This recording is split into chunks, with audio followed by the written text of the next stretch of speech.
Okay, vir jy weet nie, ons praat 'n bietjie oor, is die gras groener aan die ander kant?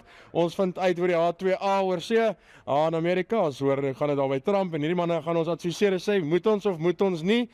Ek het hier vir François, ek het vir Pia, en dan moet ek gou, help my, Sean, Sean is van Agri Skills, hy lei mense op.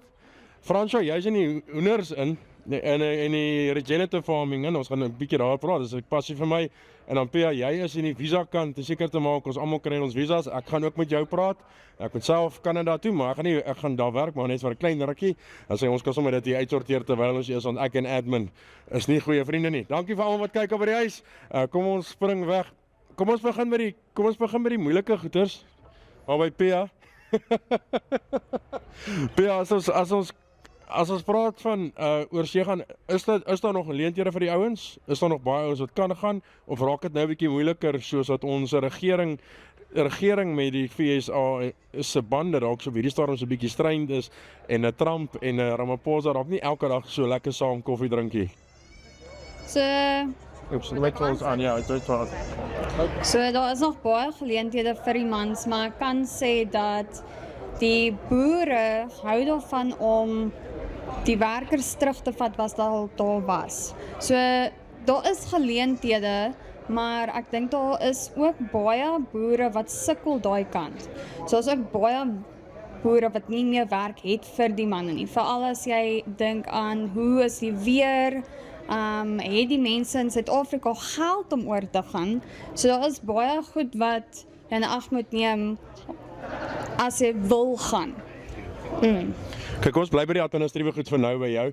As ons kyk na die spanning wat mens nodig het vir om aan te gaan, want jy het gepraat van geld, jy het gepraat van wat het ek nodig as ek in terme van resources, dan praat ek van skills, dan praat ek van geld, tyd, ondervinding, wat het ek nodig om te kan oorgaan as ek besluit om oor te gaan? So enige persoon wat regtig plaaskennis het en of so selfs mechanic, kode 14 ry, dan kan jy daar so 'n trok ry, enige ietsie soos dit. Nou, ek praat nie van jou 6 milies in jou tuin nie. Dis 'n groter boerdery, daai ondervinding wat jy het. Daar is ook boere wat die jonger mans vat en hulle wil die mans oplei omdat hulle 'n sekere manier ietsie doen. So daar is daai geleenthede wat ook vir die is wat nie enige ondervinding het nie. En dan die geld, nee. Ja, so hoeveel kos dit om oor te gaan? Maar nou het ons nie net hoeveel geld het jy in jou rekening om oor te vat nie. Hoeveel kos dit om 'n visum te laat doen, aansoeke te doen, die papierwerk, al die goedjies, daai goedjies kos alles eendag 'n klein dis 'n klein sakkie geld, né? Dit is so 'n visa op die stadium kos nou so $205, dit is so 3,485 en die vlugte is hier so enige ietsie van 20,000 tot 50,000 omdat die petrolpryse mos nou so op en af is. Maar wat baie goed is van die boere daar is hulle gee daar geld terug. So as jy nou jy betaal vir jou vlug, jy betaal vir jou visa, as jy in 2 weke dan gaan jy daai geld terugkry daai kant. So dit is baie duur, maar jy sal dit terugkry.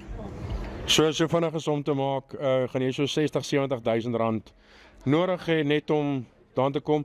Ek neem aan jy moet klaar jou werk gereël hê voor jy oorgaan. So iemand moet dit klaar, jy kan nie oorgaan en dan van plaas tot plaas loop en hoop iets gebeur nie. Dit gebeur. Mense gaan oor op 'n plaas, hulle hou nie van die plaas nie, hou nie van die boer nie en hulle loop dan wandel hulle maar net rond op soek na 'n nuwe boer. So ja, hierso rondby so 70,000, maar is ook jy moet konsulaat toe gaan, jou pakkie moet terugkom na jou toe. So daar is baie koste met dit, maar jy kry ten minste daai geld terug. Baie mense gaan met sterretjies in hulle oë oor. Wat is die grootste foute wat die jong mense maak? Wel, dalk selfs in die ouer mense, want ek sien daar is manne 40, 50 wat oorgaan, 60 het ek al gesien, mense gaan, ek het nou nog oom met 65 as hy oor Canada toe. Wat is die grootste fout met die sterretjies in die oë waar mense oorgaan en dalk nie in gedagte hou nie? Wat sê, kom ons sê, eers is die idee wat hulle nie in hulle koppe moet hê nie, en dan die moeilike foute wat hulle kan maak as hulle oorgaan. So die grootste fout is, jy gaan soontoe om 'n werker te wees, jy is nie die baas van die plaas nie. En dis regtig 'n baie groot ding vir die manne daarso, is om te aanvaar jy is nou die werker.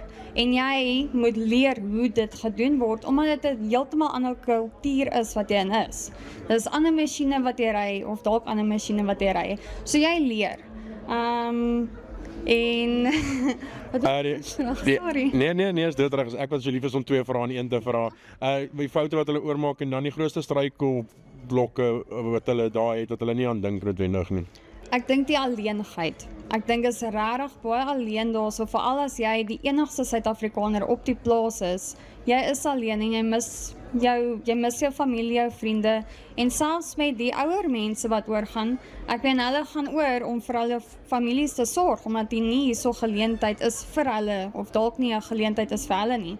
So hulle gaan oor, los die families, die kinders, die vrou en ek dink dit word regtig baie alleen daarso. Sê gou vir my 'n bietjie, ek dink daar's baie ouens wat onder die persepsie is dat hulle belastingvry oorgaan. Hoe werk die belasting-situasie tussen as jy daar werk en terugbring? Moet ek daar belasting betaal? Wanneer moet ek daar belasting betaal? Kan jy 'n bietjie ouens dalk so 'n bietjie net adviseer?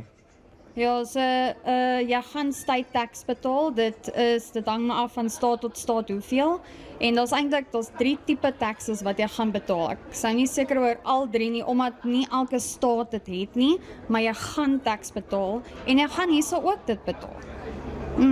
So jy gaan betaal en dit word bietjie duur vir al as jy dit nie doen nie en jy kry 'n fine.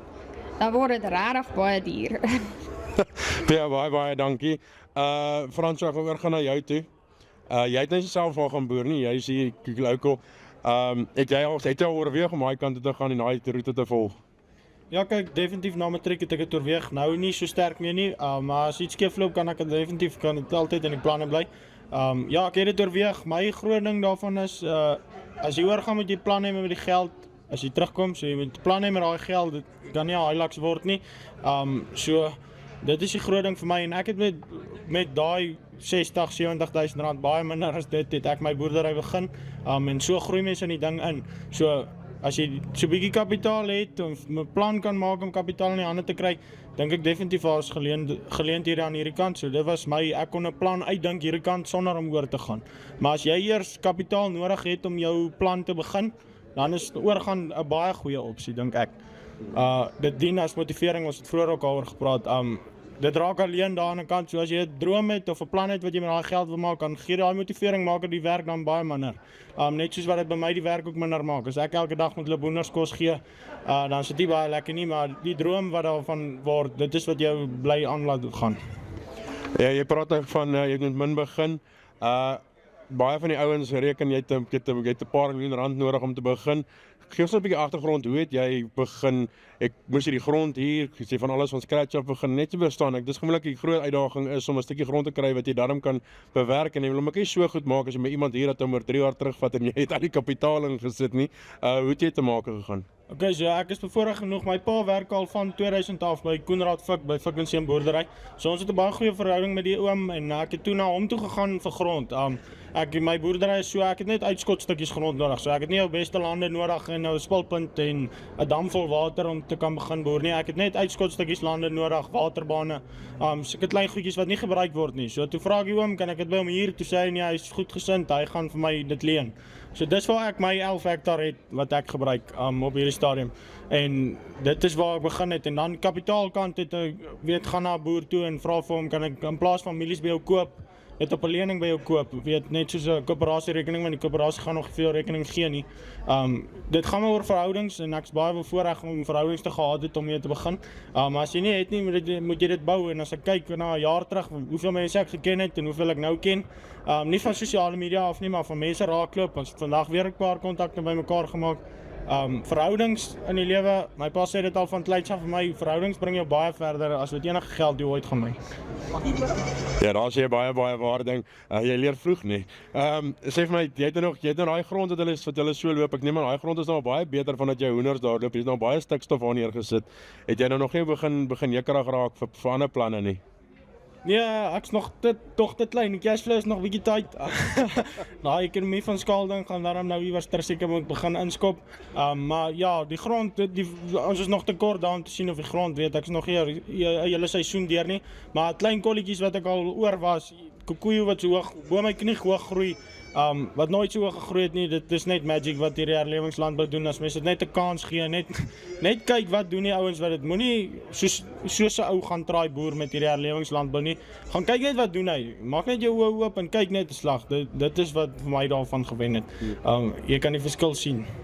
Ek weet nie wie tussen wie hierdie wil antwoord nie, maar het klink vir my as ek na hierdie luister, gaan dit oor, as jy vandag jonk is en jy wil self boer, en jy wil kapitaal mekaar maak, jy gaan 'n blerrie hard werk, en jy gaan jou kant moet bring, om jou kapitaal mekaar te maak, 'n ding mekaar te maak, en as jy by oom Fik, of by oom Malan, of wie ook al grond hier, gaan jy ook moet wys dat jy dit doen, anders gaan jy na rukkie gaan hy vir jou sê, nee wat, jy mors my tyd en jou tyd.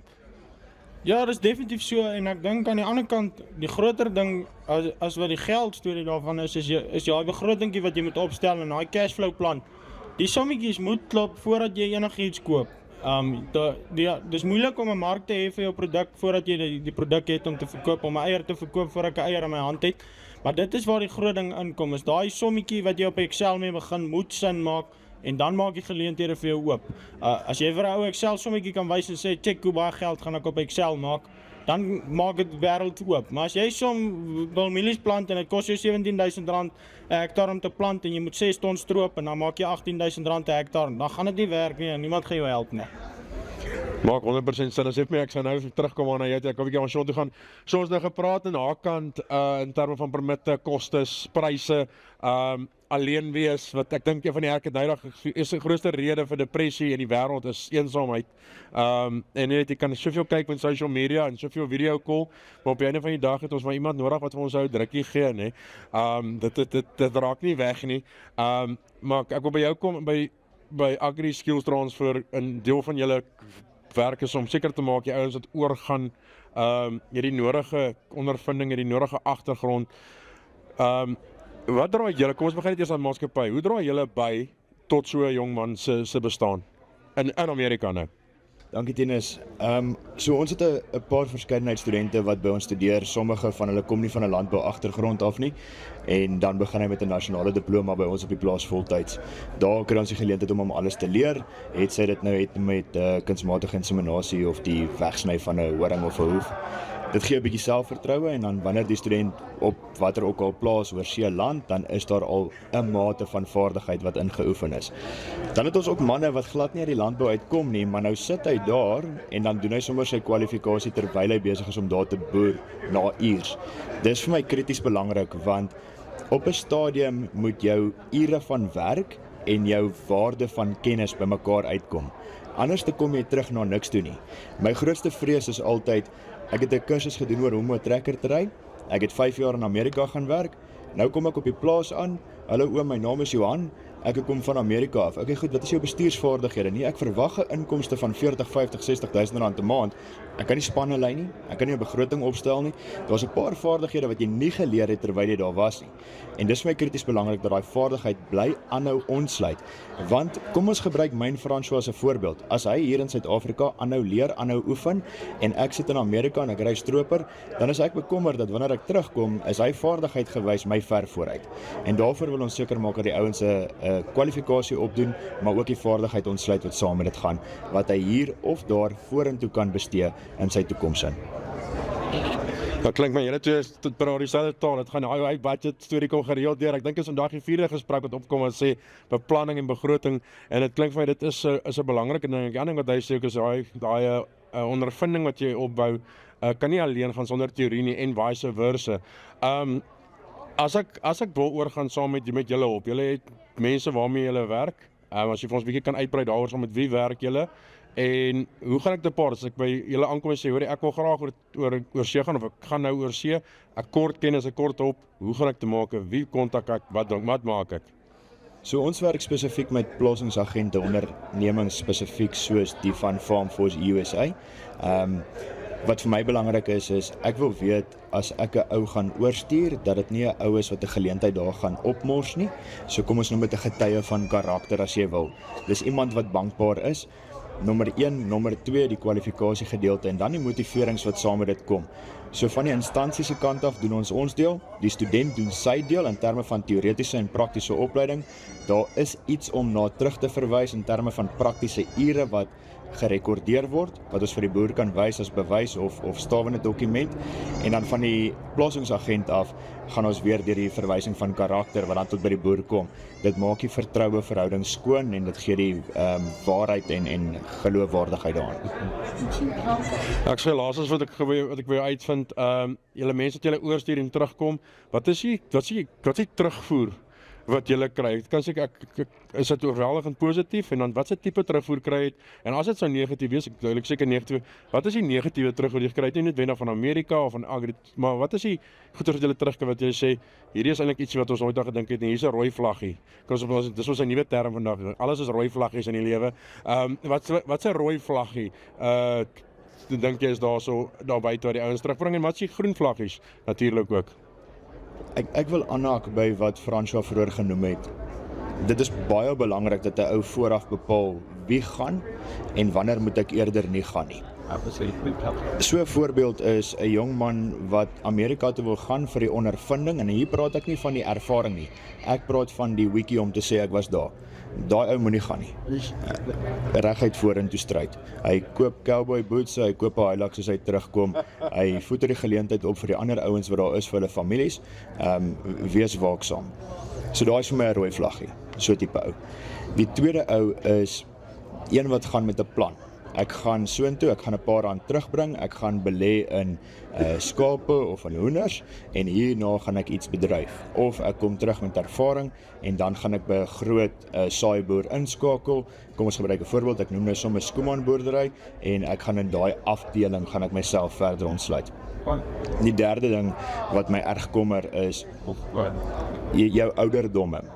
'n 19-20-jarige ou in Amerika.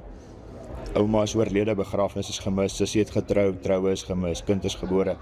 Daar begin iets in die hart vashak van eensaamheid, wat ons nou vroeër noem.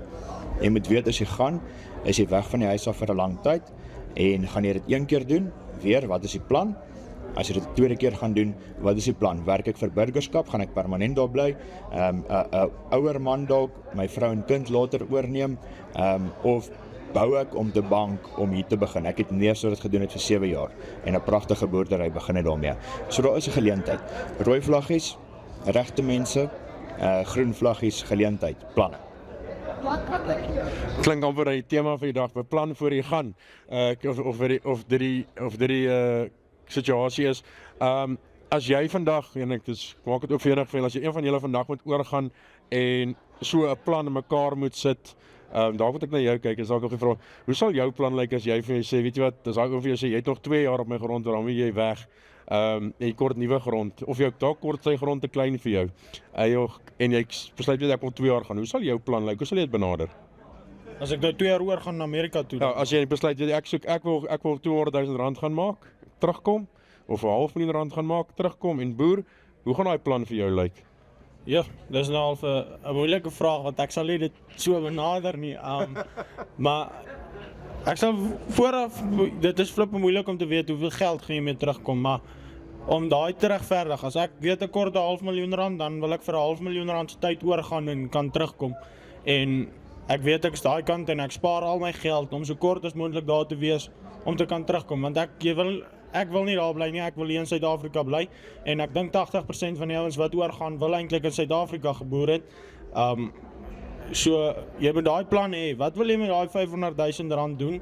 En dan is dit maklik. As jy vir jouself dit kan antwoord, ek wil R500.000 se grond koop of 'n depositjie neersit, dan het jy 'n plan vir hoe jy dit wil benader.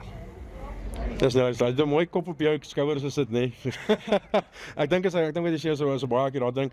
Pia, laas ek gaan by jou, jy vir ons afsluit vandag. As ons kyk na ons gesprek vandag, jy werk baie met die jong mense, jy werk baie met die ouer mense ook. Wat sal jy sê as jy na die hele industrie kyk? Is hy 'n gesonde industrie? Is dit iets wat, of is dit iewers, is dit 'n ding wat ons is, kom ons sê nog 'n rooi vlaggie, is daar probleme wat vir die industrie voor lê?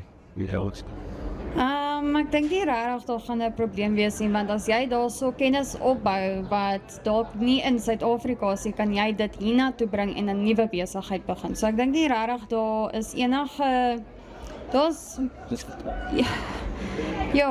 daar is probleme as jy oorgaan, maar ek meen dis jou keuse of jy daai probleem gaan hanteer of nie. Also, ek klink vir my, ons moet realisties wees ons oorgaan, ons het 'n plan nie as ons oorgaan, en ja, jou hart, jy moet weet wat jy in jou hart en aan jou eie self gaan doen voor jy oorgaan. Ek sê vir julle baie dankie vir julle tyd, julle gesprek, as daar enigiemand ietsie wil bysê wat ek gemis het. Niemand wat nog 'n eiertjie wil hê nie. Okay, dan is ons klaar, daarso Fransja, Sean, ja, ek sê vir julle baie dankie, ja, en ons hopelik kry ek weer 'n geleentheid om met julle gesels. Bye bye.